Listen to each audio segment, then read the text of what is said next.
लोक पवारांची लिगसी संपवू पाहत आहेत.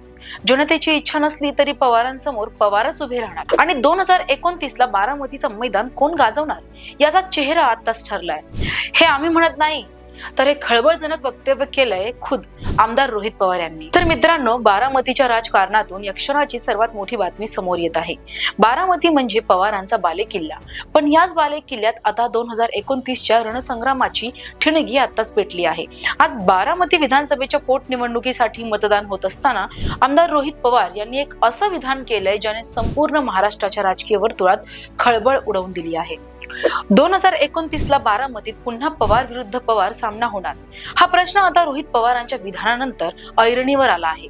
अजितदादांच्या अकाली निधनानंतर बारामतीची जागा रिक्त झाली आणि आज तिथे पोटनिवडणूक होत आहे. महायुतीकडून सुनेत्रा पवार रिंगणात आहेत, तर दुसरीकडे शरद पवार गटाची भूमिका काय असेल याकडे सर्वांचं लक्ष होतं.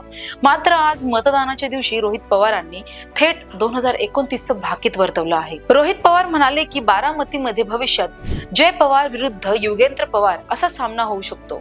जरी जनतेची इच्छा नसली तरी काही राजकीय परिस्थिती आणि बाह्यशक्ती पवारांची लिगसी संपवण्यासाठी हे घडवून आणू शकतात.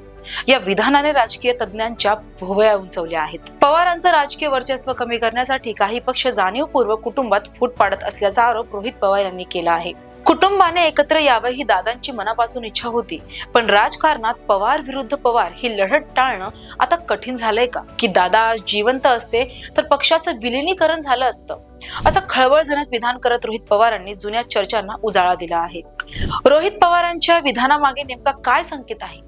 कारण बारामतीने लोकसभा निवडणुकीत ननन विरुद्ध भाऊजे असा सामना पाहिला, विधानसभेत काका विरुद्ध पुतण्या असा सामना पाहिला आणि आता 2019 मध्ये पवारांच्या तिसऱ्या पिढीतील दोन तरुण म्हणजेच जय पवार आणि युगेंद्र पवार आमने सामने येणार का? रोहित पवार पुढे असंही म्हणाले की अजितदादा जेव्हा निवडणूक लढवत होते तेव्हापासूनच पवारांसमोर पवार उभे ठाकले आहेत. लोकसभा निवडणुकीतही तेच चित्र होतं.